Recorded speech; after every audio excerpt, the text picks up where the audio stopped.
بسم اللہ الرحمن الرحیم۔ عامر بن عبداللہ بن زبیر نے بیان کیا، انہوں نے عمرو بن سلیم زرقی سے، انہوں نے ابو قتادہ بن ربیع انصاری صحابی رضی اللہ عنہ سے سنا، انہوں نے کہا کہ نبی کریم صلی اللہ علیہ وسلم نے فرمایا، جب کوئی تم میں سے مسجد میں آئے تو نہ بیٹھے جب تک 2 رکعت تحیۃ المسجد کی نہ پڑھ لے۔ صحیح بخاری حدیث نمبر 1163۔ عبداللہ بن یوسف تنیسی نے بیان کیا، کہا کہ ہمیں امام مالک نے خبر دی، انہیں اسحاق بن عبداللہ بن ابی طلحہ نے اور انہیں انس بن مالک رضی اللہ عنہ نے کہ ہمیں رسول اللہ صلی اللہ علیہ وسلم نے ہمارے گھر میں جب دعوت میں آئے تھے 2 رکعت نماز پڑھائی اور پھر واپس تشریف لے گئے۔ صحیح بخاری حدیث نمبر 1164۔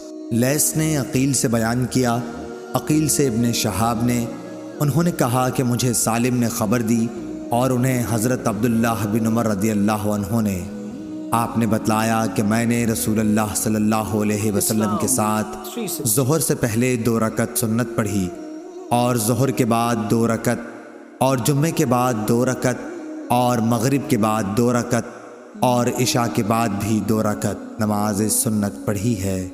صحیح بخاری حدیث نمبر 1165۔ شعبہ نے خبر دی، انہیں عمرو بن دینار نے خبر دی، کہا کہ میں نے جابر بن عبداللہ انصاری رضی اللہ عنہ سے سنا کہ رسول اللہ صلی اللہ علیہ وسلم نے جمعے کا خطبہ دیتے ہوئے فرمایا کہ جو شخص بھی مسجد میں آئے اور امام خطبہ دے رہا ہو یا خطبے کے لیے نکل چکا ہو تو وہ 2 رکعت نماز تحیۃ المسجد کی پڑھ لے۔ صحیح بخاری حدیث نمبر 1166۔ ابو نعیم نے بیان کیا، کہا کہ ہم سے سیف بن سلیمان نے بیان کیا کہ میں نے مجاہد سے سنا، انہوں نے فرمایا کہ عبداللہ بن عمر رضی اللہ عنہ مکہ شریف میں اپنے گھر آئے، کسی نے کہا بیٹھے کیا ہو؟ حضرت صلی اللہ علیہ وسلم یہ آ گئے، بلکہ کعبے کے اندر بھی تشریف لے جا چکے ہیں۔ عبداللہ نے کہا یہ سن کر میں آیا، دیکھا تو حضرت صلی اللہ علیہ وسلم کعبے سے باہر نکل چکے ہیں اور بلال رضی اللہ عنہ دروازے پر کھڑے ہیں۔ میں نے ان سے پوچھا کہ اے بلال، رسول اللہ صلی اللہ علیہ وسلم نے کعبے میں نماز پڑھی؟ انہوں نے کہا کہ ہاں پڑھی تھی۔ میں نے پوچھا کہ کہاں پڑھی تھی؟ انہوں نے بتایا کہ یہاں ان 2 ستونوں کے درمیان۔ پھر آپ باہر تشریف لائے اور 2 رکعتیں کعبے کے دروازے کے سامنے پڑھی۔ اور ابو ہریرہ رضی اللہ عنہ نے کہا کہ مجھے نبی کریم صلی اللہ علیہ وسلم نے چاشت کی 2 رکعتوں کی وصیت کی تھی، اور اتبان نے فرمایا کہ رسول اللہ صلی اللہ علیہ وسلم اور ابو بکر اور عمر رضی اللہ عنہ صبح دن چڑھے میرے گھر تشریف لائے، ہم نے آپ صلی اللہ علیہ وسلم کے پیچھے صف بنا لی اور حضور صلی اللہ علیہ وسلم نے 2 رکعت نماز پڑھائی۔ صحیح بخاری حدیث نمبر 1167۔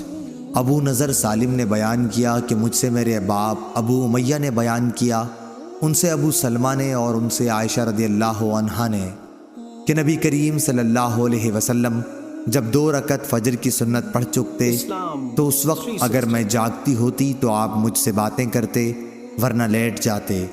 میں نے سفیان سے کہا کہ بعض راوی فجر کی 2 رکعتیں اسے بتاتے ہیں، تو انہوں نے فرمایا کہ ہاں یہ وہی ہے۔ صحیح بخاری حدیث نمبر 1168۔ ابن جریح نے بیان کیا، ان سے عطا نے بیان کیا، ان سے عبید بن عمر نے، ان سے حضرت عائشہ رضی اللہ عنہا نے بیان کیا کہ نبی کریم صلی اللہ علیہ وسلم کسی نفل نماز کی فجر کی 2 رکعتوں سے زیادہ پابندی نہیں کرتے تھے۔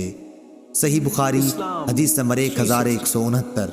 امام مالک رحمہ اللہ نے خبر دی، انہیں ہشام بن عروہ نے، انہیں ان کے باپ عروہ بن زبیر نے اور انہیں حضرت عائشہ صدیقہ رضی اللہ عنہا نے کہ رسول اللہ صلی اللہ علیہ وسلم رات میں 13 رکعتیں پڑھتے تھے، پھر جب صبح کی اذان سنتے تو 2 ہلکی رکعتیں سنت فجر پڑھ لیتے۔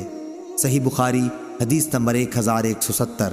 شعبہ نے بیان کیا، ان سے محمد بن عبد الرحمن نے، ان سے ان کی پھپھی عمرہ بنت عبد الرحمن نے اور ان سے حضرت عائشہ صدیقہ رضی اللہ عنہا نے کہ رسول اللہ صلی اللہ علیہ وسلم دوسری سند اور ہم سے احمد بن یونس نے بیان کیا، کہا کہ ہم سے زہیر نے بیان کیا، کہا کہ ہم سے یحییٰ بن سعید انصاری نے بیان کیا، ان سے محمد بن عبد الرحمن نے، ان سے عمرہ بنت عبد الرحمن نے، اور ان سے حضرت عائشہ رضی اللہ عنہا نے کہ نبی کریم صلی اللہ علیہ وسلم صبح کی فرض نماز سے پہلے کی 2 سنت رکعتوں کو بہت مختصر رکھتے تھے۔